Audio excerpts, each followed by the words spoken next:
siendo consultora de la UNESCO, de UNICEF, el Fondo de las Naciones Unidas para la Infancia, del PNUD, Programa de las Naciones Unidas para el Desarrollo, del BIC, del Banco Interamericano de Desarrollo y de la OEA. Lucila se define como una latinoamericana. ¿Quiénes nos acompañan también esta mañana, señora Lucila? Nos acompañan personas de distintas áreas y procedencias desde su desempeño, promotores de lectura, docentes, comunicadores sociales, bibliotecarios, asesores comerciales, integrantes o líderes de instituciones educativas socioculturales, pertenecientes a áreas como la bibliotecología, psicología, trabajo social, sociología, literatura e historia. En ese grupo de participantes que están invitados, según la inscripción, 46 personas, también proceden de los siguientes municipios: Bello, Envigado, Itagüí, Río Negro, Medellín, El Peñol, Marinilla, Apartadó, estos municipios del departamento de Antioquia, y también una persona se vinculará con nosotros desde la ciudad de Manizales, en el departamento de Caldas. Señora Lucila, bienvenida, muchas gracias por estar esta mañana con nosotros. Muchas gracias, muy buenos días para todos. Para mí es un gratísimo placer estar aquí en Colombia.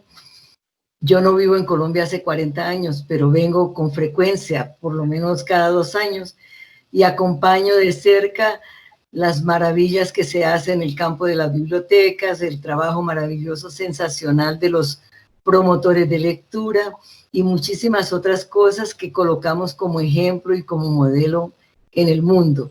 Le agradezco mucho a Confenalco la invitación, y también quería mencionar que inclusive estoy aquí, me sorprendió aquí toda esta situación que estamos viviendo globalmente, pero quien me hizo una invitación para pasar unos 2 meses en Colombia trabajando sobre estos temas fue la Editorial Panamericana, que está realmente muy vinculada a todos estos trabajos de llevar los conceptos de innovación y de sostenibilidad para todo nuestro trabajo en desarrollo de comunidades, de municipios y de países en América Latina. Les agradezco mucho y espero que podamos tener un intercambio de mi lado. Es especialmente contarles un poco cómo el tema de la lectura, del estímulo a la escritura y del estímulo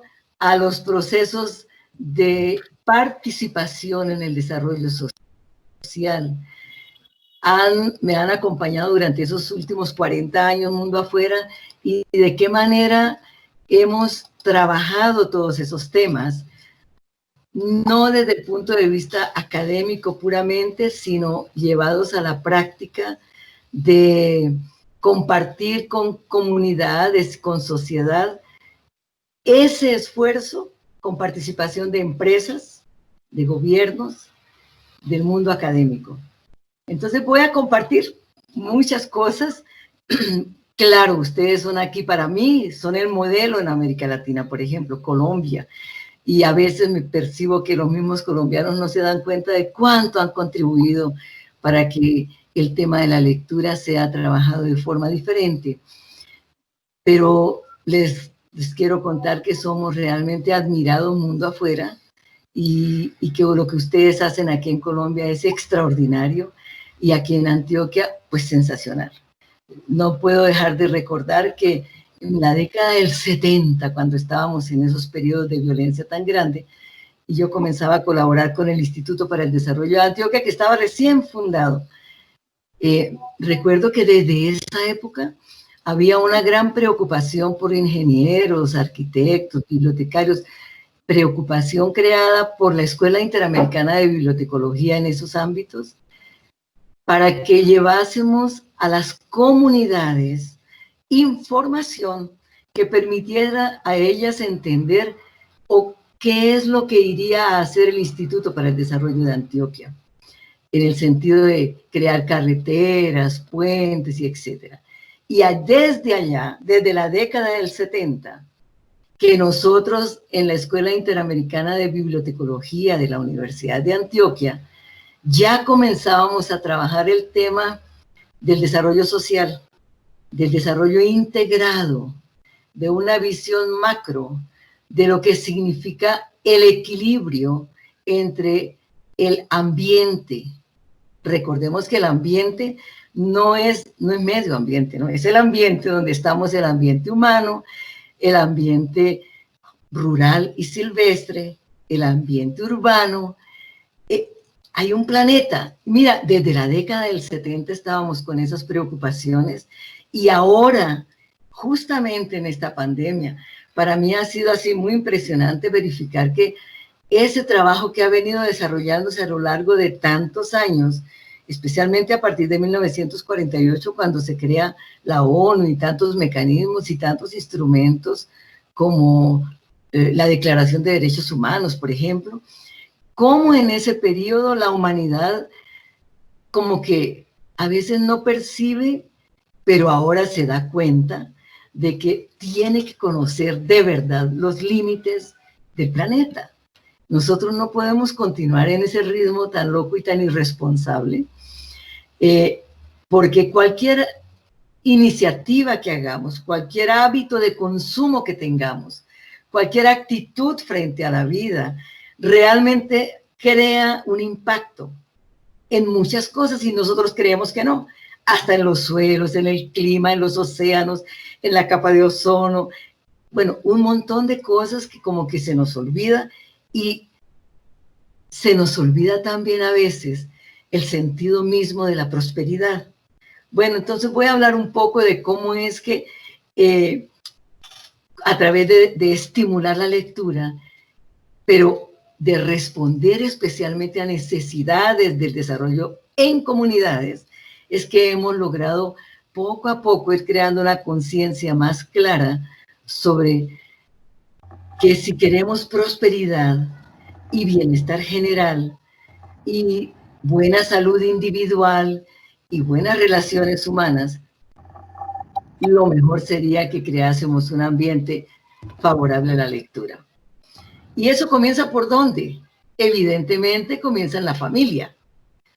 Yo hablo mucho de las empresas, ¿saben por qué? Desde hace 40 años trabajo muchísimo de forma paralela entre la iniciativa privada, la iniciativa gubernamental y la iniciativa de las organizaciones no gubernamentales. Y eso me muestra también que la integración entre esos ambientes, el conseguir un diálogo, el lograr un diálogo, que es la parte más difícil, de comprensión, de respeto entre esas instancias, es que ayudaría mucho, por ejemplo, en este momento, en este periodo post-COVID-19, para que nosotros no nos quedemos asustados, no quedemos paralizados. Crisis han existido la vida entera, pero lo interesante es cómo las enfrentemos. Entre más claro tengamos que a través de la educación, que comience en familia, quien eduque en la familia, a través de esa instancia, familia, escuela, comunidad, es que vamos creando esos valores, esos principios, que sin ellos no hay forma de superar estas crisis ni de tener resiliencia. Entonces, ese aspecto de la familia es algo que nos ha venido preocupando muchísimo en todos los países, por diferentes motivos. Parece que las familias fueron olvidándose del fuerte valor que ellas tienen para poder construir un país, construir una realidad, construir una comunidad, construir un espacio de satisfacción, un espacio de realizaciones y posibilidades de hacernos comprender, de colaborar de forma solidaria con todo lo que esté aconteciendo en ese momento en el país o en el mundo. Sin ese trabajo de vuelta a la familia, y ahí que venimos haciendo muchos programas en varios países que se llaman fortalecimiento de las competencias familiares, pero nada de ese fortalecimiento de competencias familiares crece y realmente se consigue si nosotros no logramos crear un ambiente de lectura, un ambiente donde las personas se den cuenta que usar bien su lengua, su idioma, escribir, registrar todo lo que acontece en el día a día, colaborar realmente para que entendamos que uno construye la vida todos los días. El futuro se construye hoy, en cada momento. En ese sentido, nos parece esencial ayudar a construir desde la infancia, en los juegos, el sentido de la corresponsabilidad. Y ahí, en ese sentido de corresponsabilidad, en ese compartir en el juego ya conceptos y valores que significan el cuidado con mi espacio físico, el cuidado con la forma de tratar a quien juega conmigo, el cuidado y el respeto con el saber ganar y el saber perder. La vida no es solamente para perder o para construir sueños, para hacer realidad todas las posibilidades de ser seres humanos que crean condiciones para el bienestar colectivo. Bueno, en esas historias todas,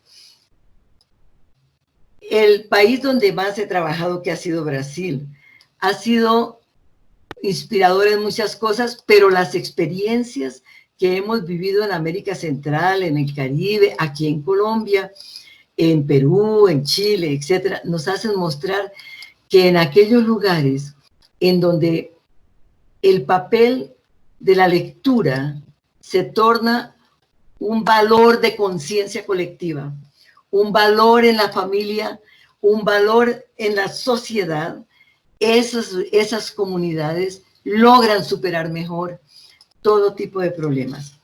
El de la violencia, el de la prevención de violencia, el del desarrollo de sus niños, todas las posibilidades de crear poco a poco un equilibrio con la naturaleza, porque a cada día la destrucción del planeta obedece a esa falta de interés, esa falta de conocimiento sobre cómo impactamos la naturaleza. No importa que vivamos en el área urbana, estamos impactando el planeta, estamos impactando todas las realidades del mundo. Entonces, ese trabajo de las bibliotecas se nos fue convirtiendo, y ese trabajo de la lectura, en otra cosa. Aquello que habíamos pensado siempre a partir de nuestras clases y de nuestra experiencia de promover la lectura, cada día se transformó en un reto diferente para ver, si estoy en una comunidad rural, claro, yo lo primero que necesito hacer es conocer en detalle esa comunidad rural. Y conocer en detalle esa comunidad rural significa que debo entender cómo es el ambiente rural y silvestre. Estamos en medio o cerca de la selva, de los valles, de bosques de cualquier naturaleza. Claro, eso nos ha llevado a aprender sobre asuntos como agrofloresta. Yo hoy no entiendo ningún bibliotecario que trabaje en nuestras regiones de bosques o de áreas rurales que no tenga que interesarse al máximo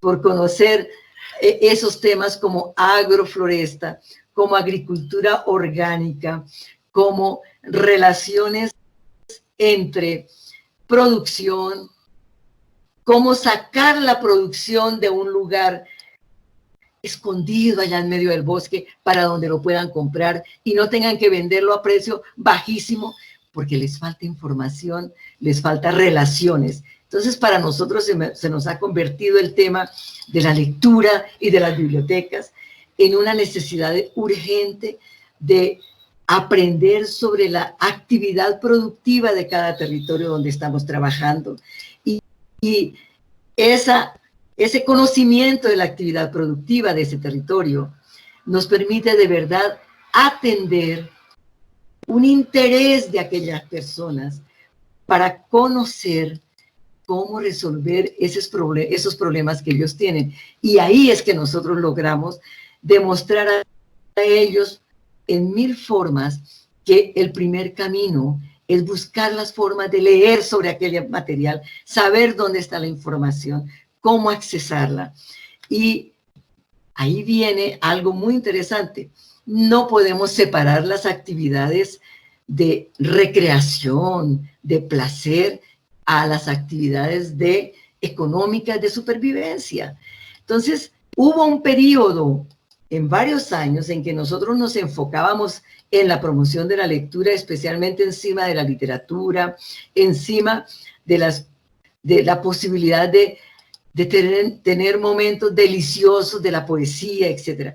Pero poco a poco, en mi experiencia de desarrollo sostenible, fuimos confirmando que hay mucha gente que no tiene la menor condición de disfrutar también la literatura, la poesía, porque sus angustias de supervivencia son tan grandes que no abren espacio para esa otra parte.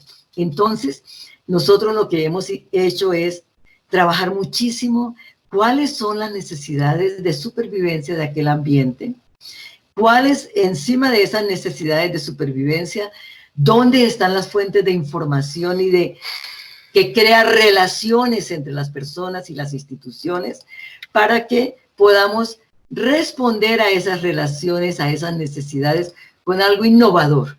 Porque ¿qué es innovación? Innovar es resolver, innovar es solucionar. Entonces, si la innovación significa soluciones y si la solución está a partir de la información, tenemos que formar lectores. Y ahí que viene el gran reto maravilloso, porque no importa la crisis en que estemos, ayudar a formar lectores es una oportunidad fantástica. Cuando las personas comienzan a entender que de verdad entre mayor información tenga, mayor posibilidades él tiene o ella tiene de solucionar aquella cosa que parecía insoluble y aquella situación que parecía tan difícil. Yo soy ustedes saben que hay una imagen, hay una figura que me gusta mucho, que dice que mucha gente con el rosal, con las plantas de rosas, tiene una actitud negativa porque, imagine, va a coger una rosa y tiene muchas espinas. Entonces, qué pereza, el rosal es lleno de espinas.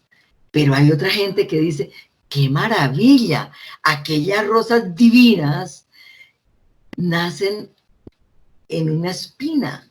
Entonces, la espina misma puede tener dos significados. Las situaciones y los problemas tienen varias visiones.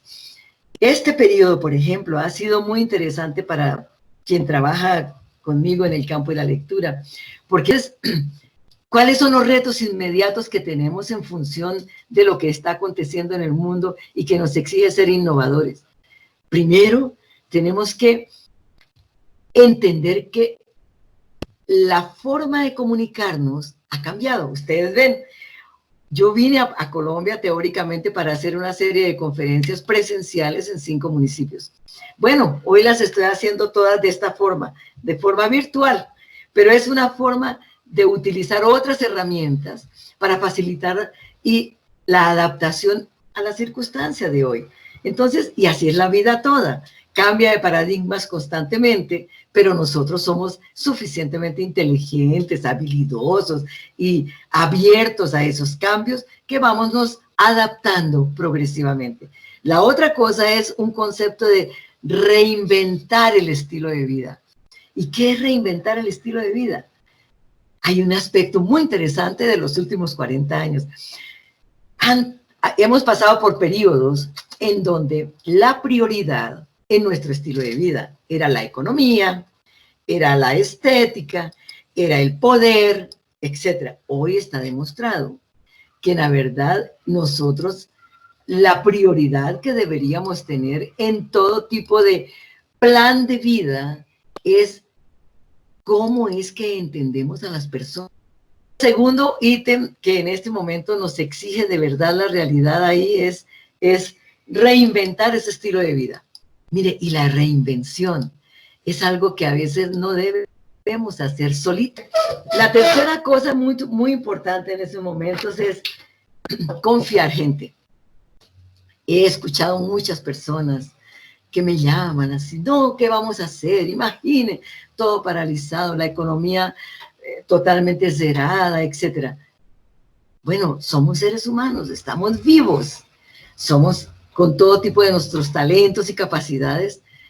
Por amor de Dios, vamos a confiar en la capacidad que tenemos como gente que ha superado muchísimas otras dificultades y que vamos a superar esta con certeza.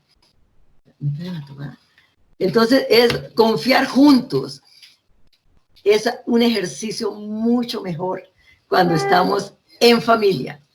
Y hablo en familia, no solo familia sanguínea, más familia en comunidad. Para mí es, bueno, yo me siento ciudadana de cualquier parte, de cualquier país, porque he vivido en muchos países y circulo el tiempo todo entre personas diferentes, culturas diferentes, idiomas diferentes. Pero lo fantástico es que logro cuando llego a cada espacio sentirme en familia. ¿Por qué? Porque hay una comunidad de intereses, hay una comunidad de objetivos, hay una comunidad de estrategias entre todos nosotros que nos lleva a confiar. Y esa confianza nos fortalece, ¿sabe? Aprovecho este momento para recordarles a quienes nos acompañan puedan tener también el espacio, van a tener el espacio ahorita en unos minutos, una vez concluya esta primera parte, para hacer preguntas. Las pueden ir dejando registradas en el chat de esta charla, en este encuentro, y entonces en minutos de nuevo estaremos con... Yo quisiera, mientras retorna a la conversación la señora Lucila, y un poco también el sentido de este espacio es conocer esas exploraciones, esas búsquedas que en su labor académica y profesional ha desempeñado la señora Lucila, compartirles y recomendarles un documento que luego al correo electrónico se los haremos llegar. Ese documento es uno que se llama Innovación, Transformación, Sustentabilidad, Desafíos en el siglo XXI para las bibliotecas públicas colombianas. Este es un documento que se publicó hace algunos años en una revista brasilera. Se publica en el año 2012 y tiene unas reflexiones de cara a lo que ha sido también el proceso bibliotecario en Latinoamérica y puntualmente en Colombia. Una de esas, digamos, temáticas, uno de esos contenidos que se desarrollan es justamente nuevas percepciones sobre la biblioteca pública en Colombia. Ese proceso de innovación en un periodo como el que estamos viviendo de crisis profunda, no nos debe dejar tristes, nos debe dejar desafiados. Dice, vamos a ser capaces, somos como seres humanos súper creativos. Primero, a repensar en qué consiste la comunicación para el desarrollo, de qué manera es que tenemos que comunicarnos con las personas, de qué forma usar esas herramientas como lo estamos haciendo ahora de forma virtual y otras. La segunda cosa es la reinvención. Tenemos que reinventarnos. Bueno, yo tengo un montón de proyectos en varios países y todo me llama, ¿y ahora? Ahora vamos a partir de cero. La metodología que habíamos pensado antes para ese proyecto no nos va a funcionar más. Los recursos que pensamos no tenemos más. Entonces, vamos a reunirnos todos en equipo y pensar juntos. Es la mejor forma de superar ese tipo de crisis. Reinventarnos y reinventarnos sin miedo, con la certeza de que somos personas que juntando la educación ciudadana que tenemos, el compromiso con el país, juntando todos nuestros esfuerzos también para que mantengamos nuestra salud en la mejor condición posible. Especialmente esa reinvención nos exige un espíritu de confianza enorme entre la capacidad que tenemos. Estamos respirando, gente, estamos vivos, somos conscientes de cómo cuidarnos. Estamos cada vez más entendiendo que esa relación con la naturaleza tiene que ser equilibrada. Entonces, vamos enfrente. ¿Qué pensamos entre todos? ¿Cómo nos recreamos? Mira, los ejemplos que hemos encontrado de las soluciones que cada uno busca son fascinantes. La otra cosa en ese grupo, en ese repensar y reinventar, es volver a no tener miedo de dar rienda suelta a la imaginación y no censurar cuando las ideas se colocan en grupo. Eso es creatividad. Ser creativo significa también eso. Ser capaz de no censurar todo, ser capaz de escuchar a los otros. Estamos generalmente en un modelo de vida en donde hay jefe, mucho jefe. Y eso es terrible. Lo mejor es cuando somos comunidad, cuando es grupo, cuando todo el mundo participa, porque eso de ese poder que a las personas les encanta tener por ser jefes es peligroso, porque ahí corta la posibilidad de dar sugerencias y de poder avanzar en ideas de forma colectiva. Entonces, eso de crear nuevas soluciones tiene que ver mucho con que entendamos también que la creatividad no es así, ser muy talentosos, espontáneos, no, significa disciplina, significa conocimiento. Ser creativo significa también tener un concepto claro de información sobre el entorno en que estamos. Nada mejor para la creatividad que un profundo conocimiento de lo que tenemos de la vida. Por eso saber escuchar a las personas es fundamental, porque escuchando bien a las personas conocemos más la vida y entendemos más del impacto de las desigualdades. Bueno, son miles de ejemplos cuando hacemos los clubes de lectores en comunidades que son pobres, ¿sabe? Es una de las otras herramientas que usamos mucho, es estimular la creación de club de lectura, por ejemplo, sobre la plantación de agroflorestal, sobre consumo responsable, sobre agricultura orgánica, ¿sabe? Y sobre el proyecto de futuro de su territorio. Miren, es fantástico.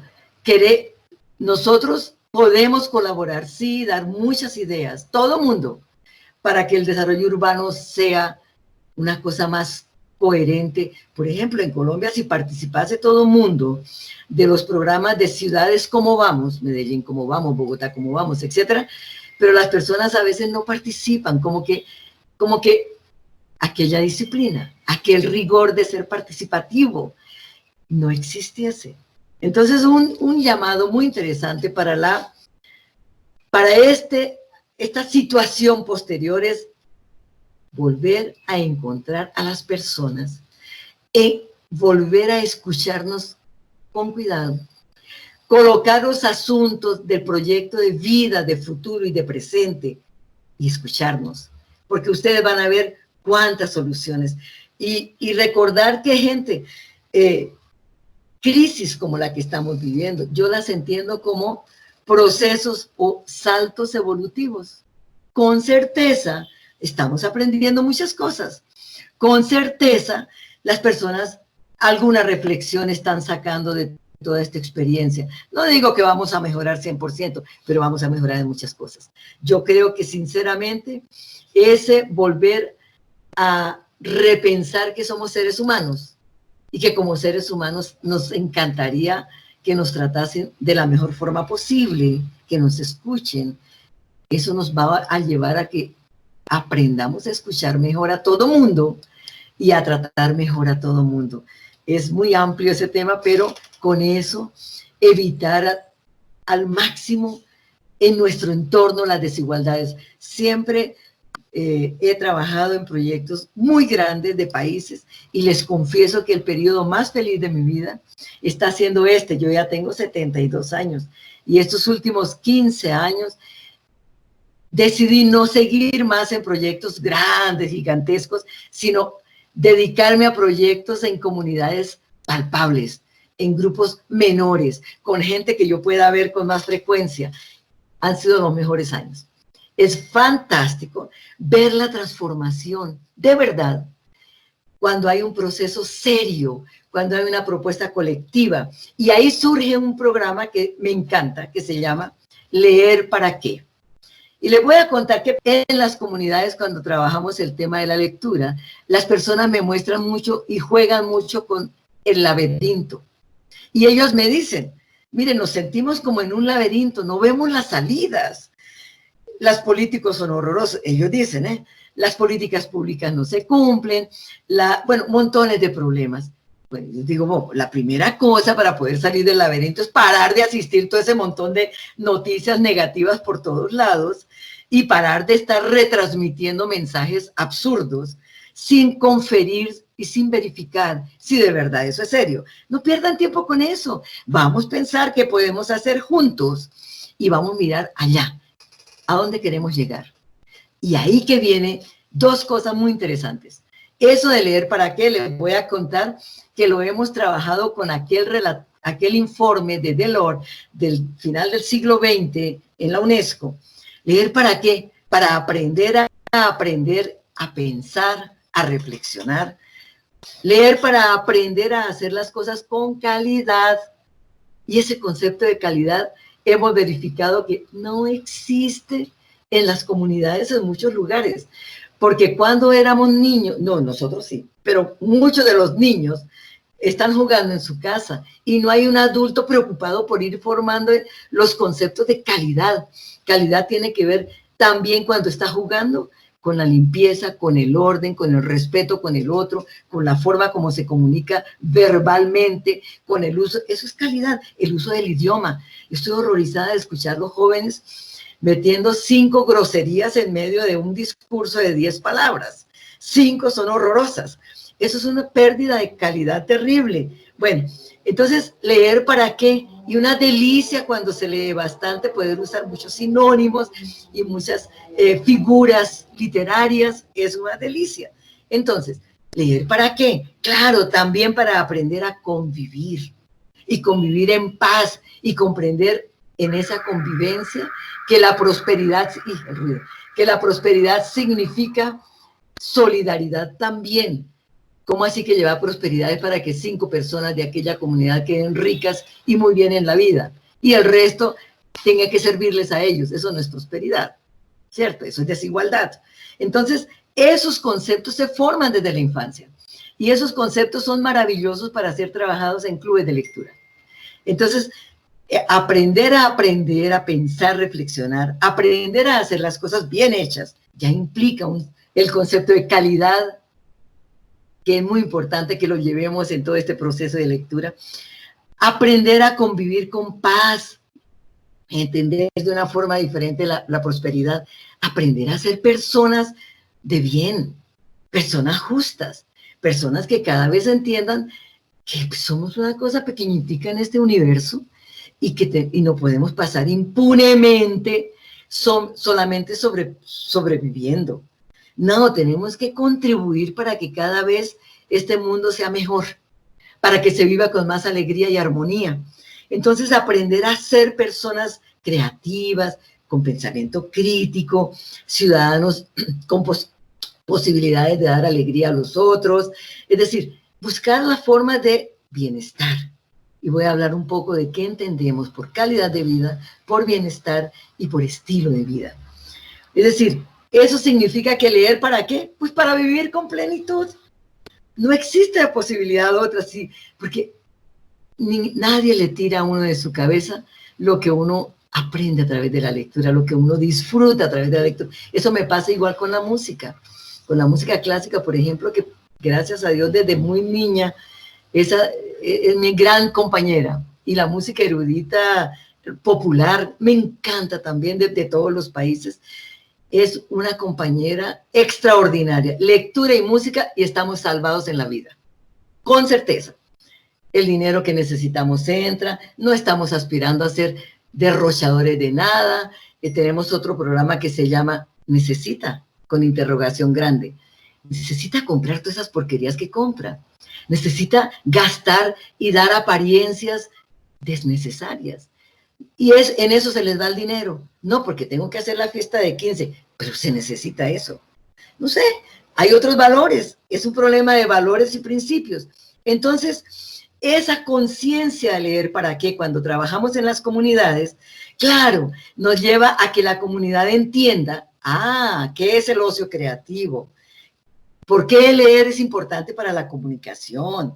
porque es importantísima para la información general y para aquella específica que me permite tener un nivel de vida o una posibilidad de desarrollar mis talentos.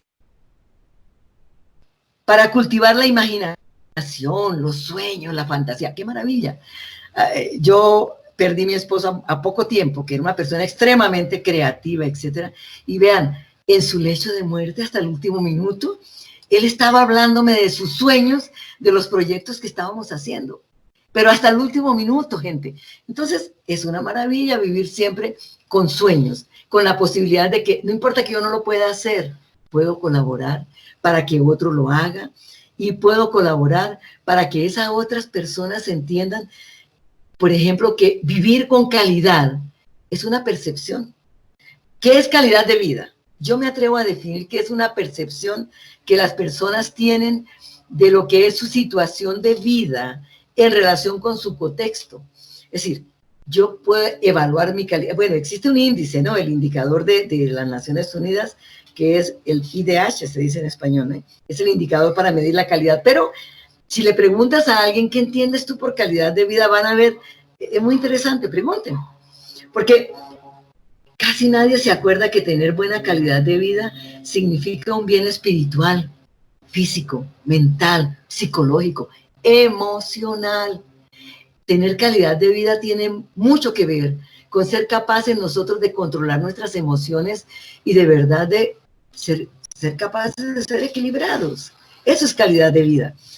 También tiene que ver con la esperanza de vida, es decir, se mide, pero con las relaciones sociales y familiares, entre familia, con amigos, etcétera. Eso es calidad de vida. Es decir, es la percepción que cada uno de nosotros tiene sobre su situación de vida en relación con su contexto. Ahora, ¿qué es el nivel de vida? Es la medida que cuantifica la calidad y la cantidad de bienes y servicios disponibles. Ahí es que nosotros tenemos que ver las competencias de los gobiernos para responder a su compromiso gubernamental, para facilitar la vida, porque cobra impuestos, ¿cierto? Entonces, eso tiene que ver con el nivel de vida también. El bienestar social, es ahí donde nosotros debemos cobrar mucho de gobernantes, etcétera, porque ahí sí está el conjunto de factores que se conjugan para que la sociedad viva en armonía, agua potable, saneamiento básico, escuelas de calidad, bibliotecas maravillosas, estímulo a la industria cultural. No existe desarrollo sin cultura, sin la valorización de la cultura nuestra y el acceso a todas las manifestaciones culturales también tan fantásticas que tenemos en el mundo. Pero valorizar nuestra cultura local es el primer paso y tiene que ver con todas esas formas de manifestarnos como seres humanos. Alimentación, otro tipo de actividades creativas, productivas, que generan cosas utilitarias a veces, otras veces simplemente para el placer de observarlas. Y ahí es interesantísimo que cuando hablamos para promover los clubes de lectores y para promover el concepto de la lectura, hay una idea que es muy delicada y que debemos tener siempre. Es que tengamos esa visión holística, multifocal. El desarrollo sostenible, por ejemplo, no puede imaginarse solito, voy a hablar solo de salud. No, voy a hablar de salud individual y colectiva. Esa está relacionado con hacer cumplir los derechos y deberes de los ciudadanos, con la protección y conservación ambiental, con la prevención de la violencia intrafamiliar, con la educación para toda la vida, con los procesos. Las cajas de compensación familiar en Colombia son extremadamente importantes, interesantes, porque me parece a mí que es de las organizaciones más sólidas con una visión de sustentabilidad, porque es una visión amplia, se ocupa de todos esos sectores de una u otra forma. Entonces, la lectura tendría que también ver esa visión amplia. Entonces, por ejemplo, los empresarios que a veces piensan que solamente le corresponde al gobierno preocuparse por la lectura. Creo que no se han dado cuenta de que si en cada empresa tuviéramos lectores, personas interesadas en ser más informados, en ser más felices, disfrutando de literatura, aprendiendo mejor su lenguaje, etcétera, la empresa sería mucho más productiva. La calidad de todo lo que se haría allá y de las relaciones serían mejores. Mire, hay 2 videos que hubiera querido presentar, pero como está tan difícil la comunicación, solamente se los dejo indicados, pero no dejen de verlos.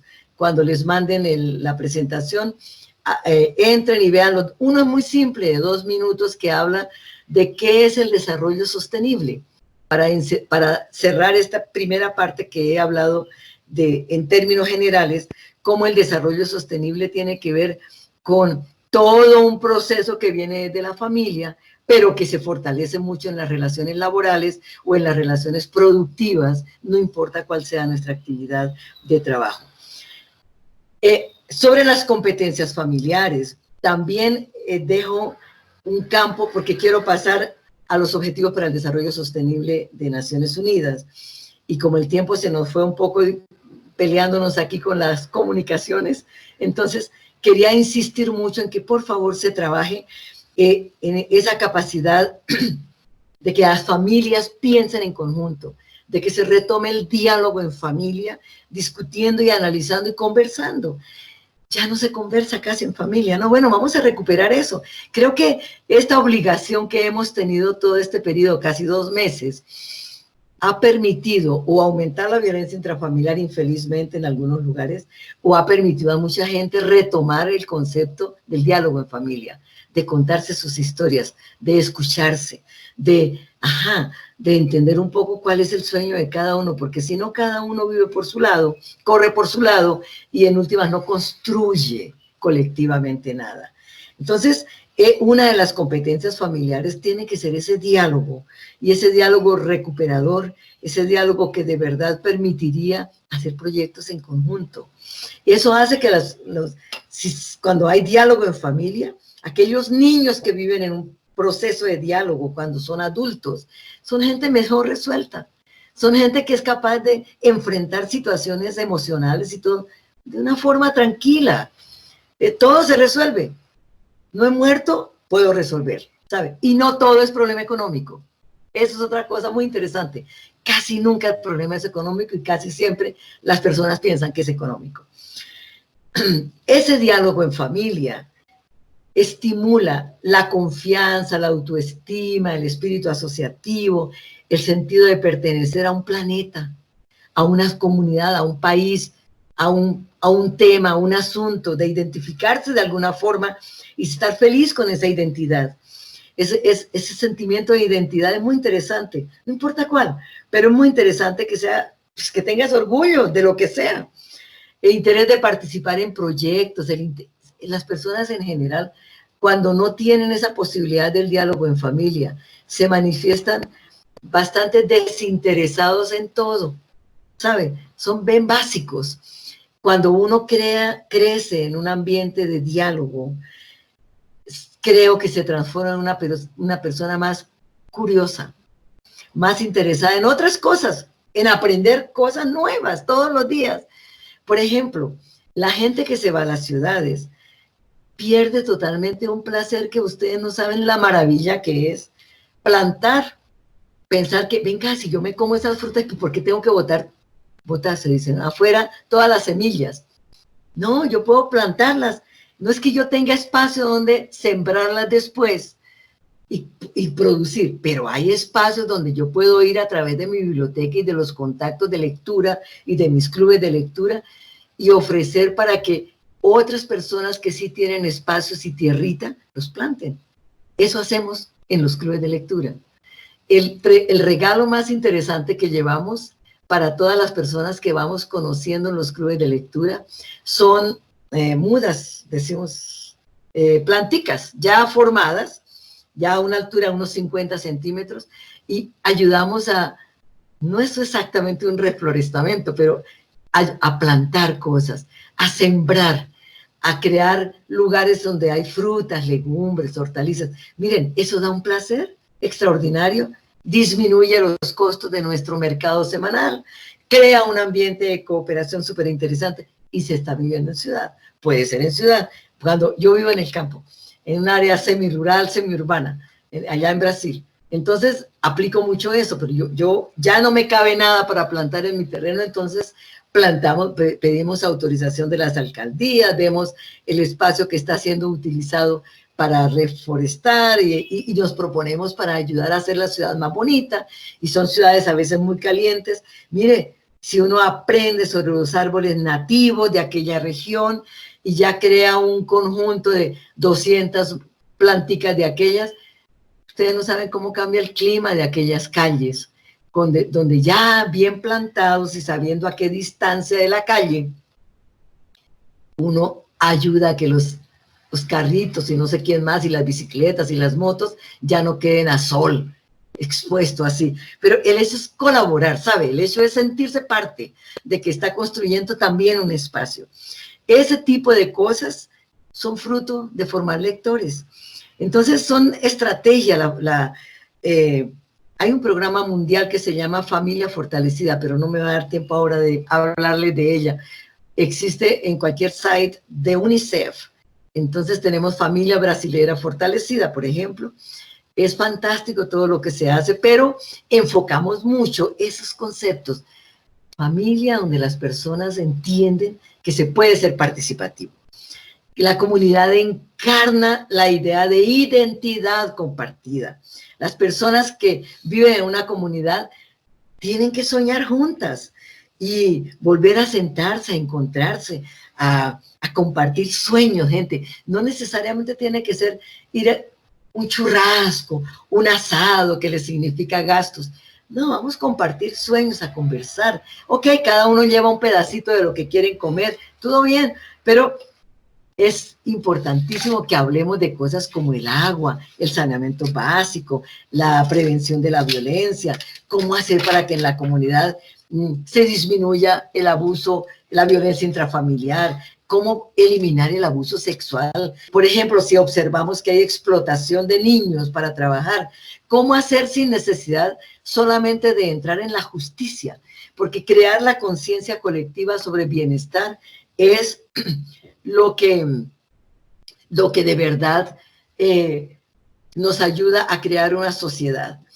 El hecho de combatir el abuso en drogas, lo hemos comprobado en estos 40 años, que de verdad la mejor herramienta para evitar que los jóvenes lleguen al uso de drogas es el diálogo en familia.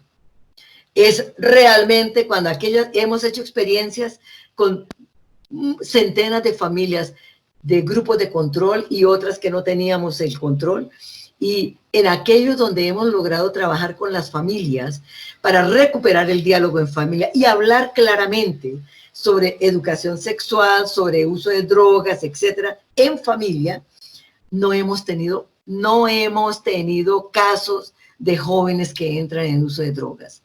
Es una cuestión comprobada.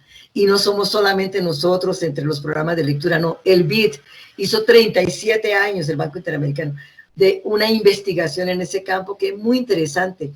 Y todo comienza desde que son bebés y de las relaciones entre los padres y de ese diálogo en familia. Entonces, hay una cosa que me encanta, que lo aplican mucho con los grupos que trabajamos para evitar que se caiga en el uso de drogas, y es aquella frase de Rabindranath Tagore que dice que dormí y soñé que la vida era alegría. Desperté y vi que la vida era servicio. Serví y vi que el servicio era alegría. ¿Saben que ha sido fantástico encontrar que en esos grupos las personas entienden eso? Ellas lo concluyen. Entonces, entender al servicio de quién. ¿Qué hacer personalmente como ciudadano responsable? ¿Qué le corresponde hacer el poder público? Miren, en esa pregunta de qué le corresponde al poder público, hemos encontrado que un gran problemón que tenemos en América Latina es que la mayoría de los ciudadanos no conoce la Constitución de su país. Entonces, parte de los clubes lectores que tenemos son para conocer la Constitución del país y para familiarizarse con la ley de recursos hídricos, con la ley de crímenes ambientales, con la ley de protección a la infancia y la adolescencia, porque es que los ciudadanos votan sin saber muchas veces que los ofrecimientos que hacen sus candidatos pues no caben dentro de la legislación nacional, pero como nadie sabe, es fácil de engañar. Entonces, esa es una de las cosas que podemos para construir un mundo mejor, es trabajar mucho esos aspectos del conocimiento del país, la legislación, porque ese cambio social tiene que ser un proceso creativo a partir del conocimiento y del apoyo a la cultura, a la valorización de la cultura. Esas dos cosas juntas son transformadoras. Eso hace que realidades cambien de verdad. Por ejemplo, a partir de eso es que hemos logrado que las personas entiendan el concepto de reducir el consumo, de reutilizar todo lo que tienen, porque tienen que botar a la basura todo. Hay muchísimas cosas que da para reutilizar, de reciclar. No parece, es economía circular, ¿no?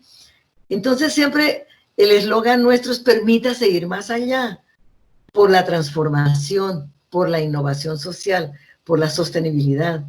Y así son los ciudadanos que son comprometidos. Miren, todo eso, todas esas consideraciones, claro, multiplicadas en el mundo entero, es que fueron llevando al final del siglo XX a las Naciones Unidas a crear las metas del milenio. Si ustedes recuerdan, había 8 metas que se evaluaron en 2015 y en 2015 se propusieron los nuevos objetivos para el desarrollo sostenible, que son 17, y esos ODS, que también pues quería mostrárselos en ese otro segundo video, esos ODS se fundamentan en 5 pilares. Eso es fruto de las propuestas del globo, del planeta. Vía internet fueron hechas consultas en el mundo entero y las conclusiones a que se llegaron fue que permitieron mostrar que esos 5 pilares muestran que ya hay una conciencia mucho más amplia en el mundo sobre que el pilar número 1 es que son las personas y erradicar la pobreza y las desigualdades, el eje principal. El pilar número 2 es que eso nos hace mudar el concepto de prosperidad. El número 3 es que eso tiene que acontecer en una lucha permanente por la cultura de la paz. El 4 sobre aprender a hacer alianzas, de realmente juntar esfuerzos. Ya no es solo la cooperación internacional intergubernamental, no. Es esfuerzos entre las empresas, ya no hay más secretos empresariales. Es entre más juntemos esfuerzos, más podemos fortalecer la producción local, más podemos mejorar nuestra calidad y ser competitivos. Y el 5º pilar es que somos parte de un planeta, gente, y que cualquier cosa que hagamos afecta a aquel planeta. Recordarles que, claro, todos esos cambios significan pues que el comportamiento de cada uno de nosotros cambia, pero eso se hace con tiempo, y a las personas que están aquí asistiendo, que son líderes de alguna forma, con certeza, llevarle a todas las personas la confianza de que por más que exija tiempo, estrategias de planeación, estrategias de comunicación, de información, de acciones continuadas, de compromiso individual y colectivo, tenemos que comenzar ya. O tenemos que identificar por dónde comenzar y con quién hacerlo. Yo había pensado mostrarles y profundizar un poco sobre el objetivo 1 y el objetivo 4, que el 1 es poner fin a la pobreza en todas sus formas en todo el mundo. Y yo ahí tengo muchísimas experiencias para compartir, pero creo que mejor los dejo para que abramos a preguntas y de repente en las preguntas yo puedo contar un poco cómo la promoción de la lectura de verdad está ayudándonos a poner fin a la pobreza en muchos lugares, a partir de información y a partir del diálogo y de unirse en grupos, porque es que la pobreza no es solamente falta de dinero, no, la pobreza es un problema de derechos humanos, es ser pobre no solamente no tener dinero para comprar cosas, es no tener condiciones de conocimiento también, de educación mínima, de vivienda mínima, digna, es no tener condiciones de defenderse donde él vive también, de producir donde él vive, porque hay discriminación, porque entonces todo eso quería tratarlo un poco más, pero pues será en otra oportunidad. Y el 4, que les recomiendo profundizar en ese objetivo, que es garantizar una educación inclusiva, equitativa, de calidad y promover oportunidades de aprendizaje durante toda la vida. Ese objetivo es el principal objetivo que nosotros trabajamos en los programas de lectura, porque no estoy hablando solamente de educación formal, hablo de educación para toda la vida.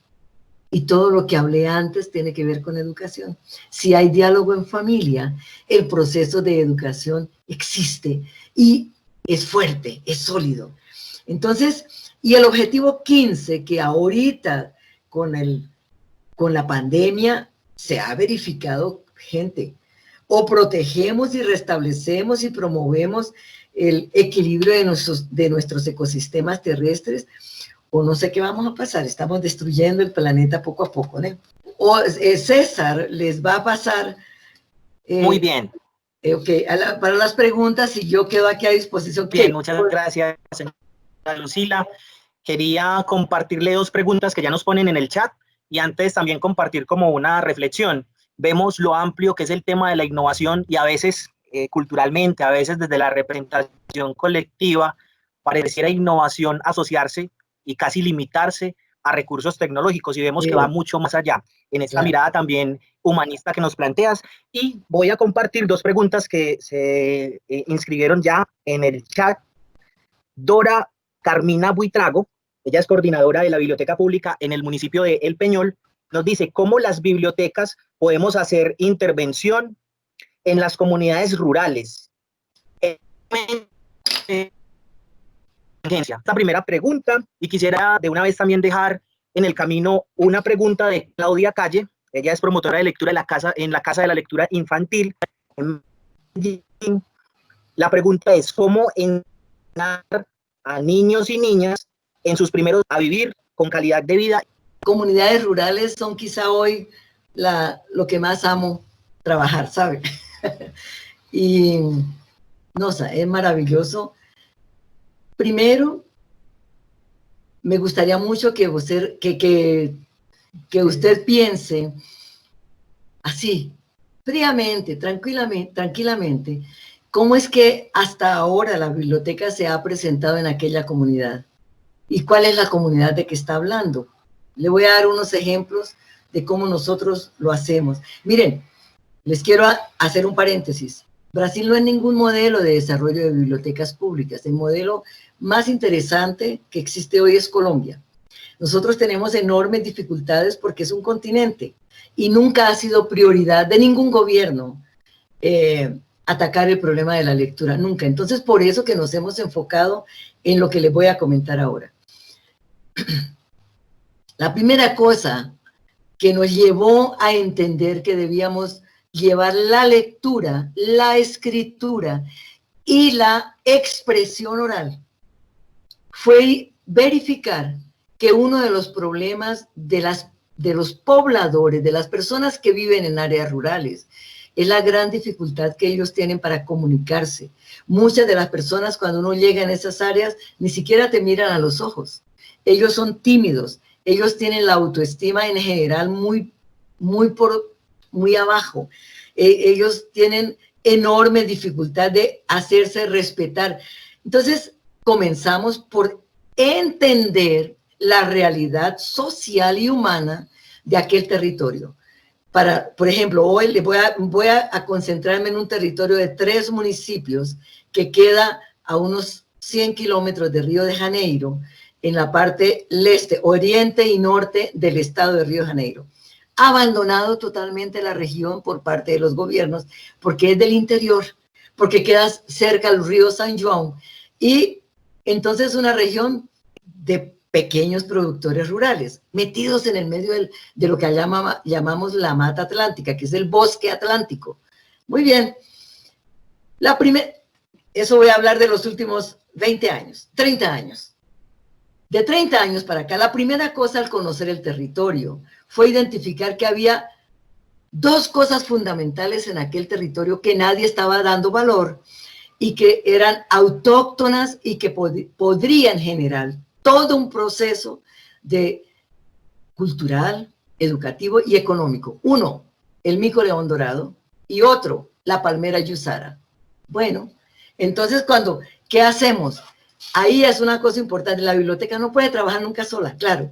Yo nunca he trabajado en cuatro paredes, así siempre es para afuera, llamo a todo el mundo. Entonces nosotros hacemos convocar, traer las universidades, eso hicimos, las universidades más próximas, hacer que nos visitaran y hacer que nos escucharan. Nosotros queríamos que ellos entendieran que ahí había un posible laboratorio de trabajo para esas universidades, que los estudiantes en las universidades en general tienen una vaga idea de la realidad de su país. De verdad, ellos no, muchos, claro, hay otros que sí están, pero la mayoría jamás entraron a trabajar en campo. Y cuando los llevamos y les mostramos que esas riquezas que existían eran desconocidas por los propios nacionales, pero que sí habíamos logrado también que otras universidades internacionales se interesaran, ahí comenzamos a establecer vínculos y relaciones con gente del mundo que nos ayudara a pensar y a mostrar, a evidenciar afuera que había una riqueza escondida. Poco a poco fuimos atrayendo esas personas, pero saliendo de la biblioteca. Nosotros casi nunca estamos allá en el local biblioteca, estamos afuera, actuamos como gente. Yo hago todo eso ahora voluntaria, por ejemplo, yo en los últimos años 15 estoy como voluntaria en ese proyecto. Entonces nosotros nos reunimos con ellos en sus espacios, el espacio de la iglesia, el espacio de los deportes que no estaban bien formulados, y comenzamos a entender dónde podríamos ayudarlos con información.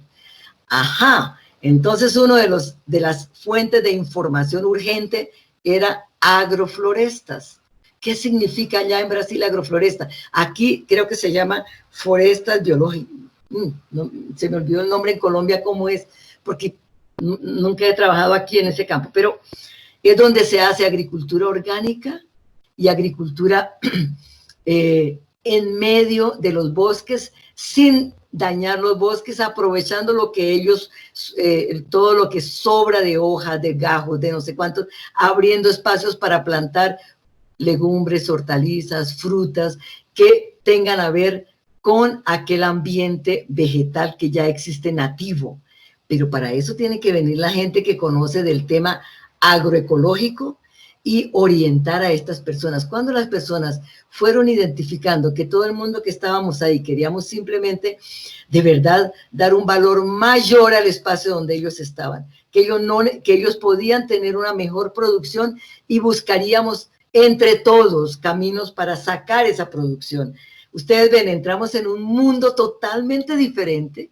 Yo no soy agricultor, yo no sé nada de agricultura, adoro, pero no sé nada. Pero hemos traído gente de todas partes. La biblioteca se transformó en una institución de enlace, de vínculos, de atraer otras personas y hacer conocer nuestro territorio, no solamente desde el punto de vista, en el caso del Peñol, imagino que solo lo conocen como turismo, pero no sé si mucha gente ha ido a fondo y ha visto las riquezas productivas, las dificultades, etcétera. Me encanta la experiencia del retiro aquí en Antioquia, y hemos traído gente brasileña para conocer a Gloria Bermúdez, su equipo, y al retiro con toda su experiencia, y está siendo hoy replicado algunas cosas allá también. Hemos traído gente varias veces también a Risaralda para conocer cómo Confamiliar está haciendo sus bibliotecas y su trabajo, y la gente aprendió mucho, los brasileños, sobre cómo ustedes están haciendo el trabajo aquí. Pero nosotros creo que hemos avanzado más en ese traer las universidades y nacionales e internacionales, y hoy tenemos, después de 30 años de mucho trabajo en ese sentido, magníficas relaciones con universidades en Holanda, en Bélgica, en varios países europeos y en los Estados Unidos. ¿Qué nos trae como consecuencia esas relaciones? Bueno, existen programas hoy en el mundo que se llama Work Away, trabajar por el mundo, y en español hay otro que se llama Trabajar por el Mundo, inscribimos nuestros programas en esos programas, registramos lo que nosotros necesitaríamos de apoyo de gente del mundo afuera, que venga a ayudar. ¿Ayudar a qué? Mire, hacemos talleres de juegos, de lectura, de producción, de costura, de todo lo que necesitamos, pero está escrito en aquellas plataformas. Le damos visibilidad a nuestra biblioteca como un trabajo realmente de desarrollo sostenible. Esa biblioteca tiene sentido si la gente tiene respuestas en el área rural para mejorar su calidad de vida, para mejorar sus condiciones de sobrevivencia económica y de relaciones humanas. Ese convivio, eso de convivir con gente del mundo entero con el mismo objetivo, ha enriquecido el trabajo de los locales. Y los locales son jóvenes que acaban de terminar sus estudios en las escuelas normales, especialmente me encantan ellos, y que buscan un otro camino que no es necesariamente la educación formal, porque pues con ese caos que tenemos allá en estos momentos terribles no tienen ni espacio para emplearse, y también trabajamos mucho el concepto de que la vida no es para uno ser solamente empleado, que ser creativo y ser innovador también abre una posibilidad de uno ejercer su talento y su posibilidad y su conocimiento y sus capacidades de forma autónoma. Entonces existen muchas figuras y muchas formas, por eso es muy bueno entrar en esas plataformas, porque los jóvenes que vienen del mundo todo enseñan mucho una nueva visión de esas relaciones productivas, la economía circular, la economía naranja. Eso pasan a ser temas urgentes para ser trabajados en las bibliotecas públicas, especialmente si son rurales. Gente, el éxito total. Entonces, esas bibliotecas rurales se transforman en el polo de desarrollo de aquel territorio. Es muy interesante cuando la biblioteca de repente deja de ser solamente relacionada con libros y pasa a tener una relación clara con el proyecto de futuro de aquel territorio. Y eso parte de quien es responsable por la biblioteca y por el programa, de verdad de conocer profundamente el territorio. Me encanta lo que están haciendo allá en Risaralda de las películas sobre cada municipio y que se encuentran en cada municipio, porque eso le ha dado visibilidad. Ahora, hay que saber utilizar eso con las personas locales, las personas que sientan orgullo de que eso está sucediendo y que ellas digan, ah, no, más eso soy yo. Eso nos ha llevado a hacer muchos talleres sobre lectura en voz alta, hablar en público, hablar mirándose a los ojos, no tener vergüenza de que todo visitante que llega ahí, que está interesado en ayudar también, pues lo escuche. Mire, hace años atrás era imposible lograr que las personas hablaran, tenían vergüenza. Entonces, bueno, eso es una parte.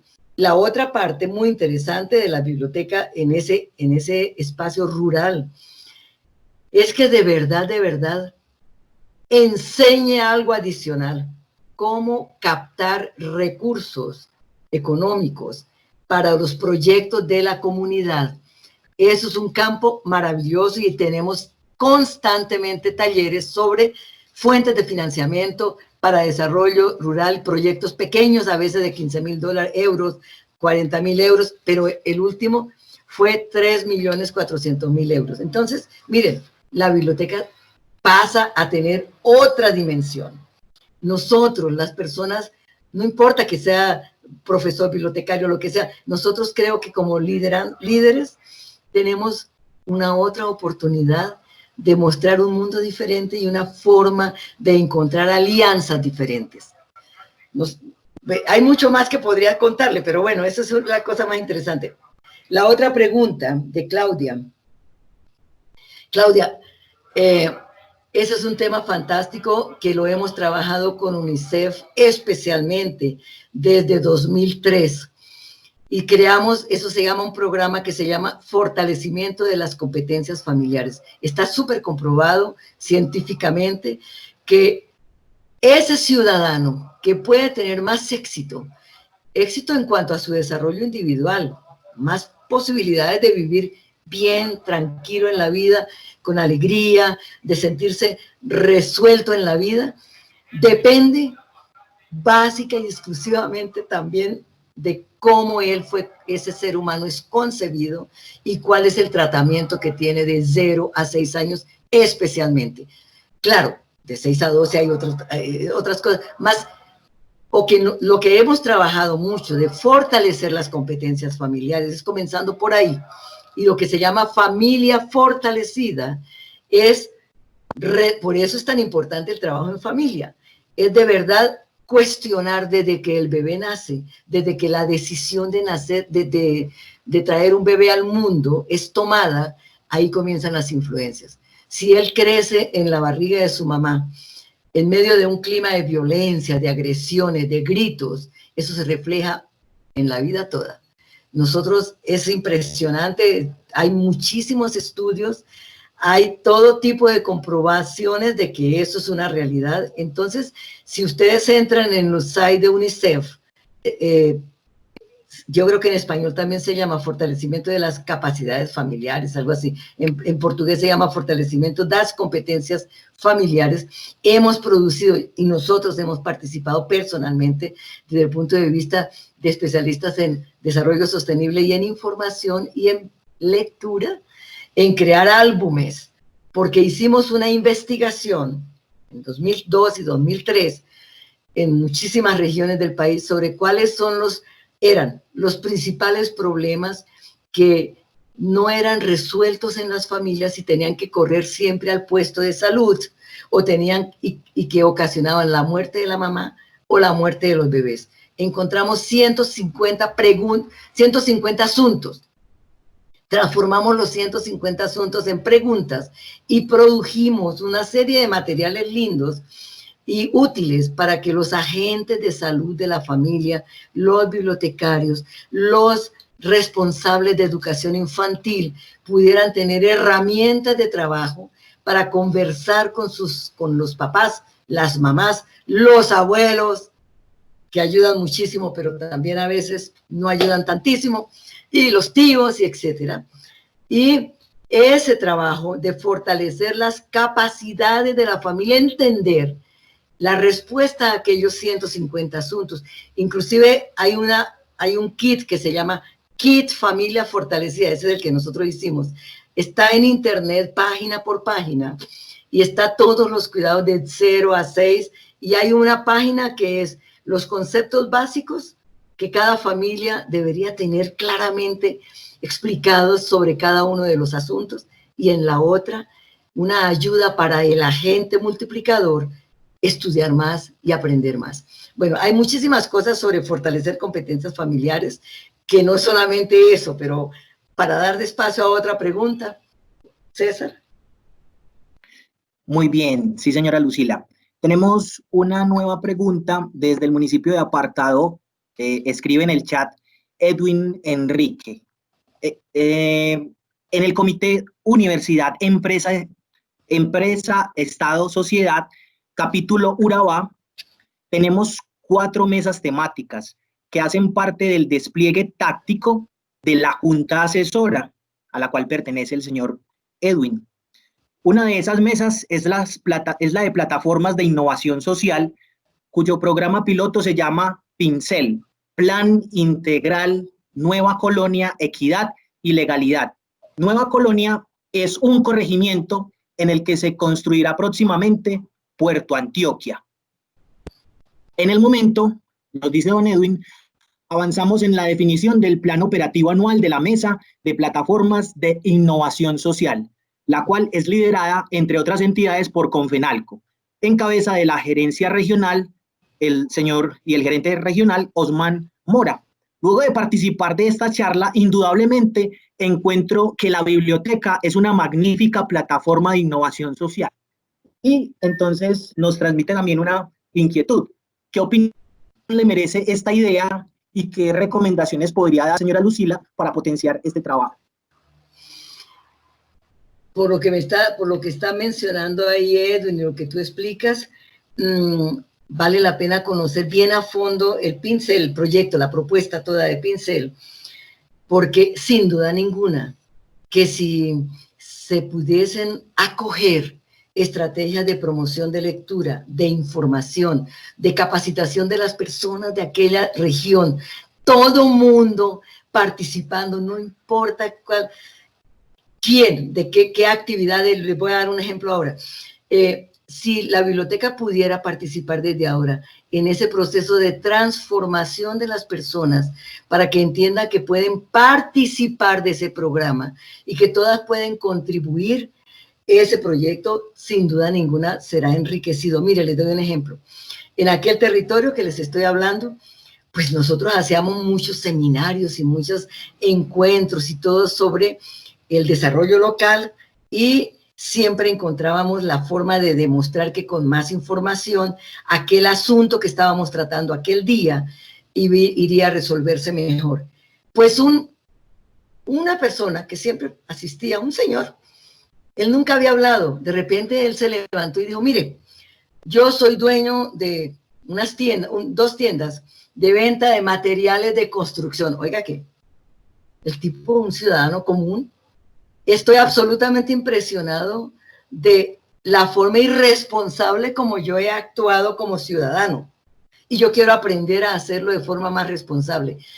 Ese señor de una vez ese día dijo, ya entendí que tenemos que tener una biblioteca rural aquí para esta comunidad en donde tenemos 5.700, él sabía todo de su comunidad, 5.700 personas y no sé cuánto. Yo ofrezco, ya mismo, dijo él, una de mis tiendas se va a reducir por la mitad y ofrezco 55 metros cuadrados de área. Allá vamos a montar el primer espacio, pero lo que yo quiero es ayudar a estos jóvenes todos a que se transformen en promotores de lectura. Tienen que ver hoy. Y él las llamó así, con ese concepto de reciclar y todo eso. Dijo, es más, yo quiero ofrecer algo más. Les pido a todos mis vecinos que quien tengan neveras que están dañaditas, me las traiga para mi taller. Yo las voy a reformar y las transformo en estanterías para biblioteca y las vamos a poner en las calles de nuestros negocios.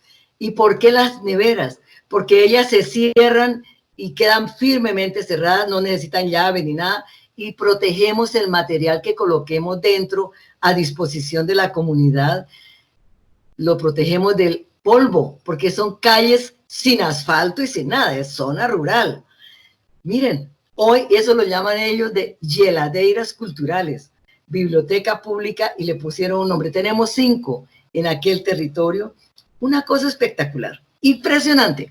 Pero en este momento de la pandemia, por ejemplo, anoche me quedé muy emocionada porque me mandaron muchísimos informes y fotos y videos y todo, de cómo ellos se han transformado en el punto de referencia para saber quién puede ayudar, a dónde puede ayudar, dónde colectar, y se transformaron en los puntos de colecta para productos y alimentos y todo eso de las regiones donde les quedaba muy difícil el acceso. La biblioteca se transformó en el polo de desarrollo y de apoyo para cualquier situación. Y el otro grupo que me impresiona mucho es que los padres de familia con hijos, niños de 4, 5, 8 años, 12, asistiendo a todos esos talleres, uno de ellos, el carnicero de la región, dijo, gente, yo acabo se dice en portugués, acabo de tocarme, acabo de darme cuenta que yo puedo hacer una cosa. Yo adoro fútbol, a pesar que me vean tan gordito aquí, yo juego bien fútbol. Él decía así, yo sé entrenar y mis hijos están corriendo un riesgo enorme porque está llegando la droga muy cerca. Tenía en esa época, eso ya tiene unos 7 años. Tiene en la época un niñito como de 4 añitos, otro de 8 años y otro de 12. Él mismo inmediatamente planteó, un ciudadano, yo invito aquí, ¿cuáles de mis vecinos quieren entrar conmigo y vamos a retomar aquel viejo club de fútbol? Lo vamos a rehacer entre nosotros mismos y vamos a montar el club de fútbol de nuevo. Pues hoy ellos tienen 3 equipos de niñitos pequeños, de adolescentes y de más grandes. Están ganando los campeonatos estaduales. Se transformaron en una cosa maravillosa, rehicieron totalmente el campito de fútbol, pura cooperación entre ellos. el carnicero, el panadero, los negociantes. Imagínense, un pueblo pequeñito, tiene 22.000 habitantes. Ese, por ejemplo, donde eso aconteció, se llama Silva Jardín. Interesante el nombre, ¿no? Pues ustedes ven, cuando la biblioteca comienza a integrarse a los procesos de soluciones sociales, productivas, educacionales, surgen los líderes locales y las soluciones locales. Y el otro es las otras personas, un territorio muy distante, la carretera imposible, se inunda el tiempo todo, la única escuelita, muy lejos. Ya surgieron otro dueño de una hacienda que quedaba cerca y él dijo, no, nosotros tenemos un hacendero que casi nunca van a sus haciendas, ¿no? Hemos logrado que esos dueños de haciendas en aquel territorio entendieran un concepto que la biblioteca pública tiene que aprender a manejar cuando está en el área rural, que son las RPPNs, que son las reservas particulares de recursos naturales. Ok, eso es una cosa fantástica, pues esta gente fue concientizándose a lo largo de los 30 años y tenemos 22 RPPNs, quiere decir, 22 propietarios de haciendas cedieron sus tierras y algunos de ellos, 70% de sus tierras jamás podrán ser tocadas por sus herederos ni por nadie, es parte del patrimonio de la humanidad, pero el otro 30 o 40% se transformó en agroforestas, es decir, en aquel concepto de convivir el bosque con la productividad de alimentos orgánicos, biológicos. ¿Sí ven? Miren, eso es biblioteca. Con eso llegamos a la información. Los niños hoy nos miran a los ojos, saben leer en voz alta, no les da vergüenza. Creamos un programa entonces con esos niñitos que eran antes, hoy son adolescentes y jóvenes, con ayuda de una universidad holandesa que se llama Innovation Games. Y en ese programa los jóvenes comenzaron a entender, no, yo no quiero ser empleado, no, déjeme, yo tengo que aprender también a entrar en el mundo de la tecnología. Y están hoy en el mundo de la tecnología, creando aplicaciones para las soluciones de ellos. Cómo hacer que la palmera Yusara pueda ser manejada de mejor forma en los bosques de ellos. Y estamos en ese momento presentando un proyecto para Noruega. Yo estoy estos días totalmente dedicada a eso aquí, a distancia, y ellos allá también. ¿Se da cuenta? Esto sale de los límites del espacio tradicional de la biblioteca. Bueno, discúlpenme que me extiendo en muchas cosas a veces, pero vamos a abrir para otra pregunta. Muy bien. Sí, para ir haciendo como el cierre, la articulación, por aquí tenemos dos preguntas. Quisiera compartir una de las que envía Dora Carmina Huitrago. Señora Lucila, ¿cómo fortalecer los hábitos de lectura en comunidades vulnerables, haciendo uso de la virtualidad? Eso es complicado. Ayer mismo estábamos discutiendo eso con una experiencia concreta nuestra. Eso es una de las cosas muy interesantes que los talleres constantes que hacemos desde hace mucho tiempo era convencer a las personas de la importancia de perder el miedo, de accesar los computadores, etcétera. Ahí sí hemos usado bastante de la cooperación por todos lados y hemos usado mucho concursos. Entonces, cada año tenemos un concurso de redacción que se llama, voy a traducir, Desarrollo Sostenible en Silva Jardín. Y entonces le colocamos un subtema. Los premios que damos de ese concurso, que es de redacción, para los niños, damos 3 premios. Para el niño que gana, son 8 premios. 8 niños ganadores, sus profesores y su familia. Entonces, hemos venido estimulando que quien gana aquellos premios se aproxime a la tecnología. A las familias les hemos dado iPads y talleres lógicos para que aprendan a usarlos. El problema muchas veces es que no tienen acceso a Internet. Entonces, en cada proyecto que presentamos para cooperación internacional, especialmente como este de Noruega, siempre pedimos antenas especiales para Internet en el área rural. Siempre pedimos computadores y siempre pedimos iPads u otra tecnología para las familias y las dejamos en las casas de los productores rurales, pero bien capacitados. Miren, todo eso es tiempo. Acuérdense, eso estoy hablando de la experiencia de 30 años. Es riquísima, hemos tenido mucho trabajo, hemos tenido, claro, se tienen muchos problemas también, pero hemos tenido grandes éxitos. Y es la biblioteca, lo que me parece a mí interesante, es que las personas entienden es leer para qué, para vivir bien, para desarrollarnos como grupo. ¿Ok? ¿Y la otra? ¿O ahí encerramos?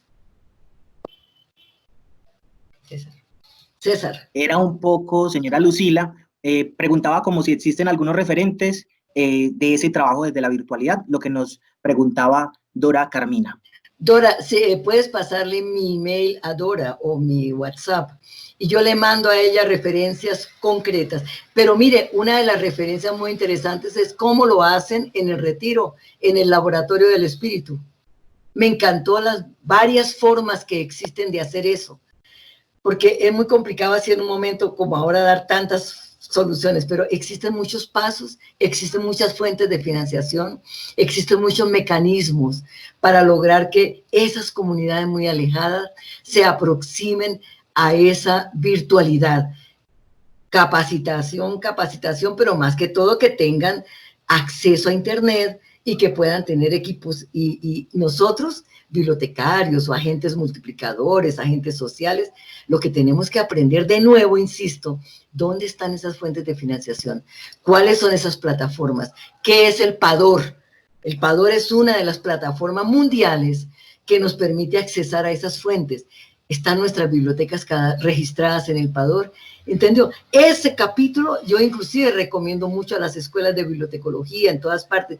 Gente, nuestros alumnos de bibliotecología tienen que entrar en ese mundo, porque esas plataformas existen hace mucho tiempo, son poquísimo accesadas por las bibliotecas, pero nosotros aprendimos a accesarlas en el concepto de desarrollo sostenible, para mejorar la productividad de cada región y para mejorar las condiciones de saneamiento básico, las condiciones de relaciones entre escuela y comunidad. Mire, es así que hemos logrado que en áreas rurales casi siempre las escuelas no tienen en torno de ellas saneamiento y las aguas sucias se mezclan con las aguas limpias.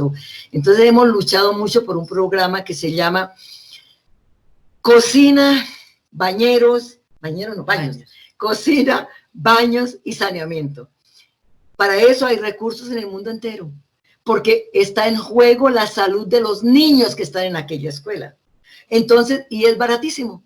Crear soluciones alternativas en torno a 200 metros en torno de la escuela hace parte de nuestro papel como agentes de transformación social, de innovación y de sostenibilidad.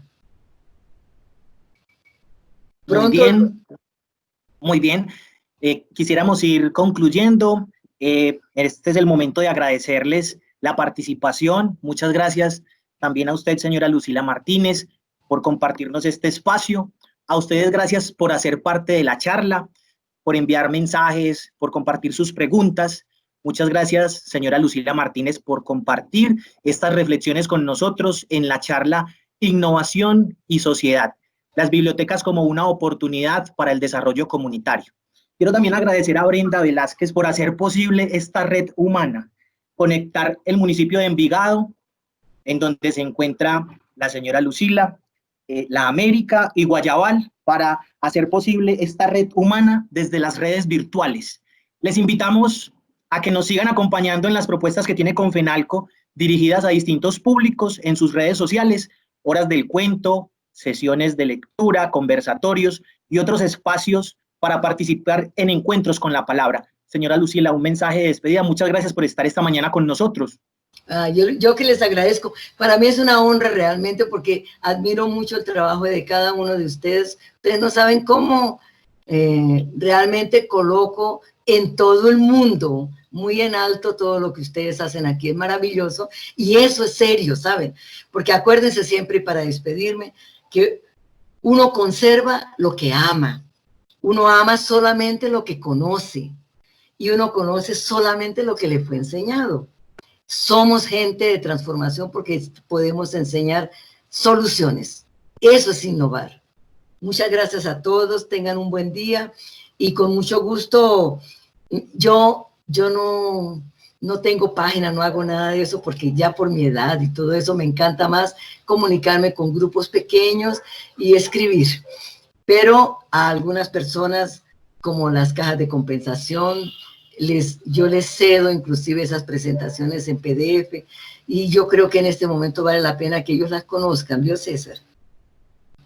Pueden pedir la presentación a César. Muy bien, tenemos el listado de correos de todos los participantes en esta charla. Asimismo, le comento, señora Lucila, que compartí el link para ver los videos que nos quería compartir y también en el correo, junto con la presentación, enviaré el texto que les recomendaba en una de las participaciones para que lo tengan y puedan consultarlo posteriormente.